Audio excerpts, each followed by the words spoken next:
Já, velkomin aftur. Við sittum hérna eftir bræðurnir. Gestirnir eru farnir. Við ræddum hérna stórmál, Evrópusambandið lengi við Þorsteinn Pálsson og Ögmund Jónásson. Og svo ræddum við líka ansi stórmál hérna í fyrir helmingnum. Úkraínu og Evrópu að eitthvað leyti og húsnæðismál. Já. Þannig við vorum ekki mikið að fara svona yfir stöðuna á flokkonum og öðru slíku. Nei, ekki, þetta voru fá mál í sjálfu sér en voru rætt að fólki með mikla þekkingu. Já, þetta eru líka stór og eins og staðan í Úkraínu núna er náttúrulega ansi hreint snúin og sérstöku og svo Evrópumálin við nú stundum verið að ræða það. Hvernig við ættum eiginlega að fjalla það að það hlýtur að fara að koma á dagskrá því að það stendur til að vera með þjóðaratkvæðagreiðslu. Þetta er nú góður upptaktur í það. Og það kveikti svolítið í umræðinu núna í vikunni. Við þá sem voru með þetta var aldeilis flottur upptaktur, alvöru menn, fastir á sínu skoðunum. Já, ég var að segja við og þeir ætti að skemmta þorrablótum. Góða að tala Evrópumál í saumaklúbum. Nei, þetta var mjög gaman. Þannig að við ræddum ekki mikið kannski sem að var hún vakti athygli könnun maskínu. Það sem að miðflokkurinn mældist ívið stærri heldur en sjálfstæðisflokkurinn. Ég heyrði að endurtekið eiginlega alla vikuna að þetta hefði ekki gerst áður. En ég endurtók það hérna nokkuð sinnum. Þú ekki að leiðrétta þetta. Það er og ég reynda hafði fyrir því að segja frá því að þetta hafi verið fyrir ári síðan og þá hafi þetta gerst mánuðinum á undan og mánuðinum þar á undan og gerist líka svo langt inn í nóvember.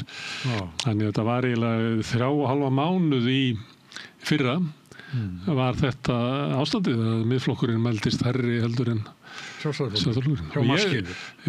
Já, og líka, ég gerði líka hjá Gallup. Ég var svolítið hugsið yfir þetta, hvað er bara minnisglöp í samfélaginu. Já. Ég heyrði menn fullir þetta aftur og aftur í fréttainngöngum, í spjallþáttum og eitthvað fleira. Það var enginn sem að leiðrétta þetta. Nei. Þú reyndir? Ég reyndi það, en ég bara fór að velta fyrir mig hvort að því að verið oft talað að við lifum á svona tímum svona valkvæðs sannleika eins og var einhvern tímann kallað og fake news og þú veist og það bara menn megilega ráðað í hver er raunveruleikinn. Kannski erum við bara í þeim tíma það er öllum sama hvað er hvernig það er. Stundum fyrst mér umræðan útlendingamál vera þannig. Það er verið að lýsa hérna einhverju allt annari svona blöndun landsmanna heldur en það er. Verið að lýsa við sömu stöð og í Svíþjóð þó svo að kannski dæmi að sýrlendingum að þeir væru 10 sinnum fleiri hér eða væru jafnmargir og í Svíþjóð sama með fólk frá Íran eða Írak eða Palestínu eða hvað sem er. En þannig að bara grípið eitthvað að haldi því það. Já, mér finnst það og það bara allir einhver sem kemur fram og heldur sig fram. Svo hver lífi sínum heimi? Já, og svo bara er ekki sem andmælir. Nei. Þetta er bara hans skoðun. Já, það er svo hættulegt sko. Ég held að við séum... Eða einhver málsmetandi maður heldur einhverju fram sem er tóma rangindi og engin sem að fer upp á mótunum.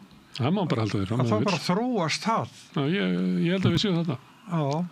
Þannig að við séum á svona populísku stjórnmál, þar sem að gaspur stjórnmálin, að við séum komin inn í þau. Og þá kannski vinnur mest í gasparinn, kannski er það Donald Trump, kannski bara dæmi það. En ég veit það svo sem ekki. Hann er heimsmeistari í því. Já, og það eru margir sem vilja leika hans leik. Nigel Farage gengur það vel í Bretlandi, hann mælist með 33% fylgi. Já, en sá sem eins og Donald Trump, hann er uppfullur af sjálfsálfræði og sjálfstrausti. Hann er aðeins minna núna síðustu viku. Já, reyndar, er aðeins búið að binda niður í stólinn. Það er smá loft farið úr honum. Já, og vaxandi ósætti í Bandaríkjunum með hann. Það kom mjög illa út úr þessu Epstein skjalamáli. Já. Það sem að... Hann neittur til að, eða ekki? Jó, flokkurinn snýrist gegn honum. Fyrst voru ykkur 8 þingmenn og þá sá hann sangs sína útbreyta og hvatti þá til þess að greiða atkvæði með þessu. Já. En það mikill kurrin í svo kallari makarhefingu sem nú svona hálfgerð amaba sem erfitt átt að segja á því svona hálfu höfuðlaus margir sem gera tilkall til þess að vera þar pár. Manni virðist að hafi grafist svolítið undan honum, merki það þóttist fólk sjá þegar að Mamdani kom í heimsókn að þá var Trump bara eins og eitthvað sagði það hefði verið svona hundur sem hefði velt sér á baki til þess að láta klóra sér á maganum og en ég veit ekki en þess vegna kom kannski þessi leki byrjaði þessi leki þessa 28 punkta kom það svolítið óvart því það svolítið mjög ákveðið skref sem að hann að stíga og eiginlega gegn vilja allra stjórnvalda í Evrópu nema kannski í Ungverjalandi og vanséð að sjá hvernig mun enda en ég menna hann virðist stíga þarna fram og segja við Úkraínumenn að ef að þið gangist ekki við þessu svona meira og minna að þá munum við hætta allri hernaðaraðstoð það þýðir það að þeir munu ekki manna lengur svona eftirlit með drónaflugi og eiginlega loftvarnir og Úkraínu munu eiginlega bresta sko af því að þetta það eru töluverður hópur bandaríska hermanna sem að stýra þessu og þótt að hafi ekki verið svona megi ekki vita þá þetta eitthvað leiti þess að kalla þeir proxy war, það eru bandaríkjamenn sem eiginlega nota úkraínska hermenn í stríði við Rússland og hann ætlar að draga allt tilbaka og ég hef aldrei getað séð að Evrópa getur stíð upp í það hafi verið að tala hér að mann getur kveikt upp ykkur hergagnaframleiðslu, það var að tala þoturnar sem alltaf að kaupa af Svíum, það afhending held ég 2035 eða eitthvað sko og sama með frönsku þoturnar. Þannig að það kom mér óvart sko að því að hann var svo eitthvað aumur kallinn og augljóslega svona eitthvað slegin út af laginu alveg frá kosningunum þess að með töpuðu eiginlega repúblikaflokkurinn tapaði eiginlega alls þar. Og hann steig fram og eiginlega viðurkenndi það að þetta væri að einhver leyti afleiðing af lokun alríkisins að það hefði reynst repúblikunum illa sem eiginlega þá... Já, en sko forseti landsins sem mjög valdamikill og mikið meira en við þekkjum bara í okkar og hann eiginlega búin að þingið bara í hægagangi hann eiginlega stjórnar landinu með tilskipunum og þá væri það hannig að til dæmis segjum bara, Kristrún Frostadóttir geti ætlast til þess að ríkissaksóknara hann tæki einhvern forvera sinn í embætti og hafi rannsókn á hún. Það þannig. Já, ég segi hvað klikkað að valdamesti maðurinn og sá sem mest næður hann toppurinn og hann geti þá bara fyrirskipa dómsvaldinu hér og þar til að slá vopn úr höndum andstæðinga sinna. Þetta náttúrulega klikka samfélag. Það svona dómsmálaráðherrar með tilskipunum að rannsókn verði hafin á glæpum Sjálfstæðisflokksins. Eða einhverja sjálfstæðismanna. Þetta þannig. Ef það væri, þetta þannig kerfi. Þetta þannig kerfi, Vald, framkvæmdavaldsins miklu meira heldur en hér. Og getur fyrirskipa dómsvaldinu. Þannig þetta ekki... Hann líka að leika sér að því að drepa fólk í Karíbahafinu.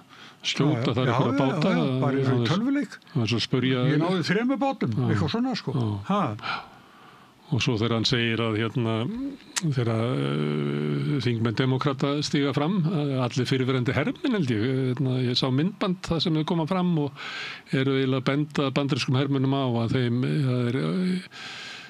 það fullkomlega löglegt að neita að framfylgja löglausri skipun í hernum og þetta ekki tilskipunum ekki að framfylgja tilskipunum ef þér sagt að fara og skjóta þennan bát þá getur þú sagt nei það brot á lögum en það var bara hvað afleiðingar hefur það fyrir viðkomandi sko? Það það sem að þingmennirnir voru að reyna að hvetja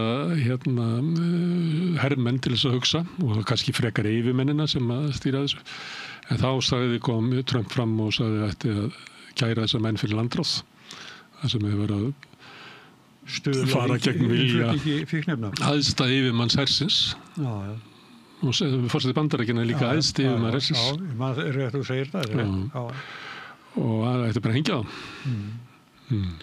Þetta ekki heimurinn ekki alltaf góðum höndum. En miðflokkurinn á flugi, hann var meðal annars vildi hann að Trump fengi friðarverðlaun.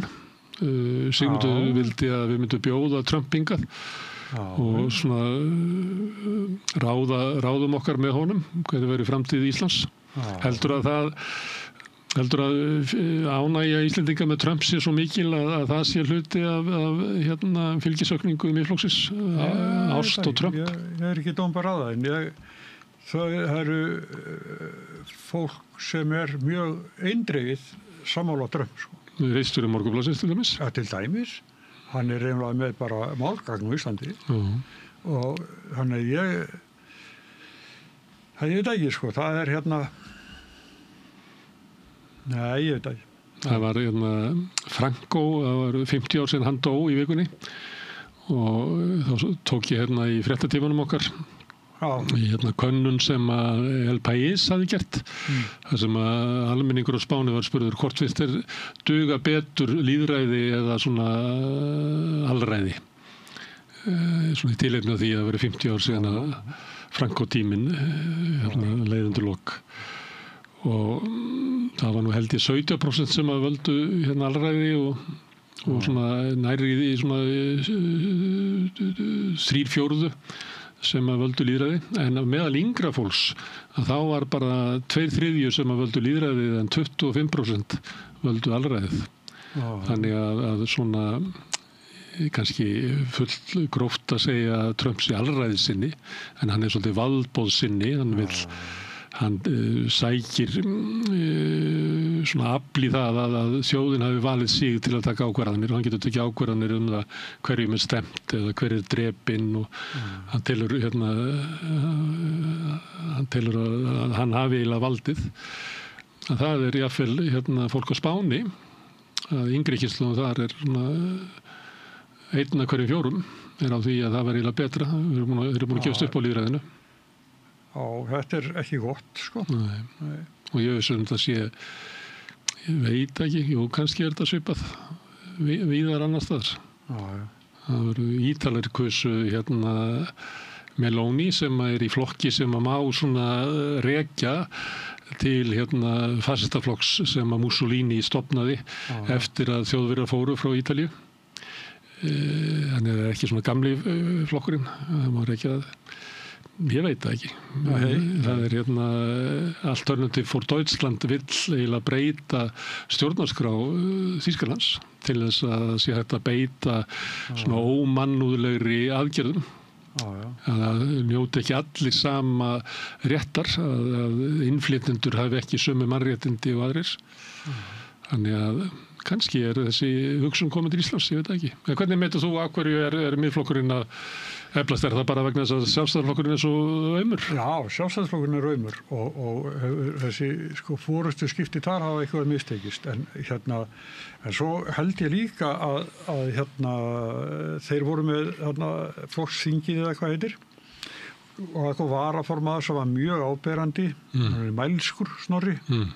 Og hann var svona maður fjölmiðluna í ákveðin tíma, sko. Og hvort hafi þá notið svona góðs að því. Ég hugsa það. Allan að hluta af þessu. Og svo það kannski ekki mikil breyting sem að vera kannski 3%, 4% sem sveiflan, sko. Þannig það ekki eins og allir sér að skipta skoðun á Íslandi. Nei. En þetta svona meira áberandi af því að fara fram fyrir Sjálfstæðisflokkin. Þú sagðir að forystuskiptin hefði mistekist hjá Sjálfstæðisflokknum. En hefði skipt nokkru máli hver niðurstaðan hefði verið? Þetta alltaf mistekist. Þetta bara flokkur sem klofin í herða niður. Það sem að ólíka blokkir vilja bara ekki vinna saman. Og þetta eiginlega algjörlega óvinnandi vegur fyrir Guðrúnu með klofið flokk í eiginlega flokknustu pólitísku stöðu sem að formaði Sjálfstæðisflokksins sem við staðið frammi fyrir. Að reyna að láta flokkinn stækka með miðflokkinn öðrum megin og Viðreisn hinum megin. Og líka formannskjörið í flokknum var bara 50-50. Hún vann bara sjónamun. Og þá var það örlítið færri sem eru hinum megin, sko. En Sjálfstæðisflokkurinn hefur alltaf stært sig af því að þeir ráði við að vera með svona kosningar og hafa talað um að þessi bara hluta kultúrflokksins, þess að séu oft hörð átökun í SUS og fleira, miklar blokkir þar og líka inn í Heimdalli og fleira og þeir setja sig bara gott fyrir flokkinn vegna þess að flokkurinn hefur alltaf kunnað að hinga til að þegar kemur niðurstaða þá flokkurinn heill á bak við þann sem að vinnur. En það virðist hafa, það ekki lengur svo. Því að þeir sem ekki Guðrúnar megin eiginlega tala eins og sagt stundum, tala flokki niður. Já, jafnvel sko. Jafnvel. Svo það líka bara, finnst mér þetta svolítið sko, þetta ber svo brátt að sko. Bjarni hættir og Guðrún sem að settist á þing í síðasta kjörtímabili og það öll reynslan hennar og Jens Garðar, varaformaður, hann hefur verið í bæjarstjórnum eitthvað sko, en þetta allt nýbakað. Já, ég veist, í frekar fámennum sveitarfélögum og það bara allt annað mál. Og inn í svona samtökum fyrirtækjaeigenda já, sem náttúrulega allir með sambærilega hagsmuni og allt öðruvísi pólitík heldur en þessu að sætta saman ólík sjónarmið. Þeirra svona félagslega uppeldi innan sko borgartús 35. Bjarni, hann náttúrulega held ég að við séð fram á að hann fengi mótframboð og væri í hættu. Jú, svona hefði við viljað halda áfram. Já, svo bara niðurlega í kosningunum, hann ákvað bara... Hann sá sæng sína útbreyta. Þórdís Kolbrún virtist að meti stöðu sína þannig að hún myndi ekki vinna sama hver kæmi á mótunni. Og það einhvern veginn gerðist. Á því augnabliki, sko. Bara á því augnabliki. Hún hafði verið í ágætismálum, sko. Já, það hafði fjárað undan henni. Svo kemur þetta Akranesmál þarna með Skagan 3X og henni einhvern veginn kentu það að því að hún lokaði sendiráðinu í Moskvu. Já, mér fannst sko hafi fjarað undan henni út af því hvernig hún var sem utanríkisráðherra. Þetta var ekki til að vinsalt inn í Sjálfstæðisflokknum. Það var verið svona hæðastaðinni. Hún var utanríkisráðherra Úkraínu. Hún þurfti að fara úr norðvesturkjördæmi að því hún hefði bakað sér óvinsaldi þar í máli fjövarnefna og fer þá sko eftir Bjarna. Gerir þá Jón Gunnarsson Villarsson. Þannig að svo leið einhvern veginn að þegar Bjarni tilkynir að þá held ég að Þórdís Kolbrún hafi metið að svo hún hefði ekki möguleika á að vinna þetta. Og hún hefur eiginlega tekið sér svona sérstakann sess. Hún er bara svona í sínum stað í íslenskri pólitík. Er ekki að taka mikið þátt í svona flokknum. Hún ræði bara sín mál. Hún hefur sérstaklega á utanríkismálum og sérstaklega málum í Úkraínu. Kemur fram og tjáir sig það en hún var fundarstjóri á neyðarfundinu sem Guðrún boðaði til. Að það hefur verið stuðningur hennar við Guðrúnu. Já, nefndi að þær væri vinkonur og fór svona fögrum orðum með Guðrúnu. Þannig að hún Guðrúna megin. Já. En eftir þann fund, að þessi maskinukönnun, hún eftir þann fund. Já. Þannig að sá fundur sem að líklega var hugsaður til þess að sýna svona samstöðu. Fyrir þau eru að boða núna, þau verða á Akranesi í dag eða á morgun og þau fjögur sko. Það sko Guðrún, Jens Garðar, Vilhjálmur Árnason, ritari og Ólafur Adolfsson, þingflokksformaður. Þau verða með fund á Akranesi í dag á morgun og þetta upphafið að einhver hringferð. Þau segja að maður heyrir í sjálfstæðismönnum sem eru spurður út í sko þessa slæmustöðu að þá segja við höfum ekki verið nógu góð í að koma okkar sjónarmið fram. Já, sam og framsókn, Sigur Ingi hefur sagt. Ég held að það sé oft misskilningur að fólk veit alveg nákvæmlega fyrir hvað þessi flokkur stendur og hvernig hann hegðar sér. Þú eru bara að breyta því hvernig þú hegðar þér og hvernig þú beitið þér. Og segja svo frá því. Já. Það hefði ekki að koma okkur að fundi og eins og það sé pólitíkin. Pólitíkin fer fram í þinginu og pólitíkin fer fram bara í almennu umræði í samfélaginu. Og ef að þú ert ekki að draga að þér atkvæði með því að þá gerur það ekki með einhverjum triksum. Nema Framsóknarflokkurinn í kostingum. Getur þú stundu gert það? Nei, ég held ekki. Þetta sé erfið staða þar. Í Sjálfstæðisflokknum? Í Valur. Já, ég bara mjög. Og líka þessi staða að ég minna með Viðreisn bara í góðum málum, þótt að þeir hafi fengið kannski aðeins lakari útkomu í síðustu könnun og sömuleyti ættu við kannski að hugsa aðeins út í það að bæði Viðreisn var svolítið að gefa eftir og af hverju það og svo að Flokkur fólksins mælist illa. Og það gengur náttúrulega ekki til lengdar að samfylkingin haldis upp og ég held að það veri fyrsta skipti núna sem að sameiginlegt fylgi þessara 3 flokka fór undir 50% og það eitthvað sem bendir til þess að svona hveitibrauðsdagarnir löngu hveitibrauðsdagar þessar ríkisstjórnar séu kannski að fjara út. En að vera með Viðreisn svona í þokkalegu standi og ég meina Evrópumálin framundan og ég meina það ætti að vera góður tími fyrir Viðreisn, þeir eru með alla lykilráðherrana í ríkisstjórninni og fleira og svo ertu með miðflokkin í einhverju stuði hinum megin, þá bara ég veit ekki á hverju Sjálfstæðisflokkurinn á að vaxa sko. Nei. Já, hann geti minkað en frekar, það hættan. Já, nefn hann fari í árásir á þessa 2 sem að getur verið tvíbent. Þeir verða náttúrulega að draga fram að miðflokkurinn sé einhver litið svona óábyrgur flokkur. Talsmenn til dæmis miðflokksins Sigmundur Davíð og Snorri Másson eru engin lömb að leika sér. Nei, Sigurður Andersen. Já, Sigurður Andersen. Og Bergþór í þinginu. Þannig að kannski bara þingflokkur miðflokksins betur mannaður heldur en þingflokkur Sjálfstæðisflokksins. Allan að fyrir sína stefnu. Já, það engin svona mælsku kappar inn í þingflokki Sjálfstæðisflokksins nema kannski Guðlaugur Þór.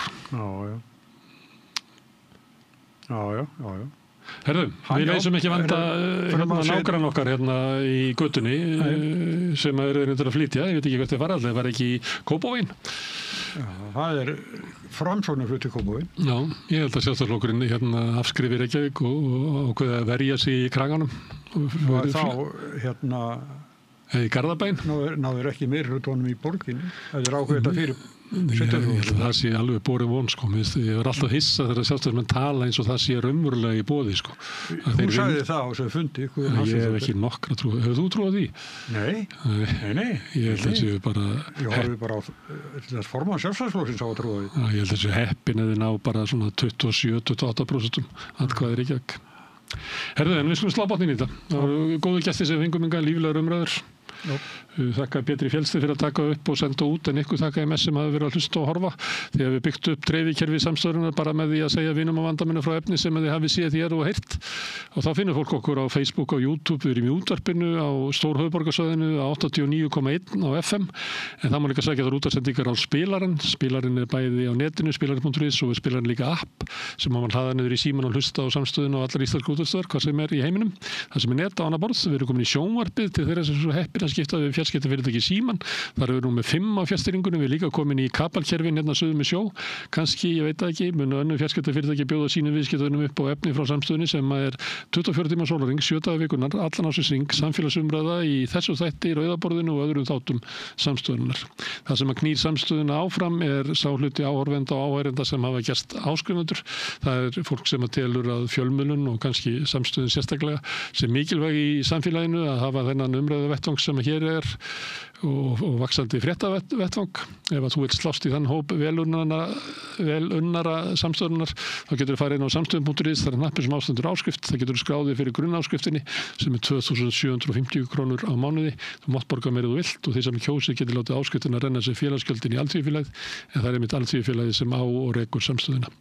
Við segjum þetta gott í dag, sjáumst annað kvöld klukkan 8, þá var að segja fréttir en njótið þess sem eftir er af helginni.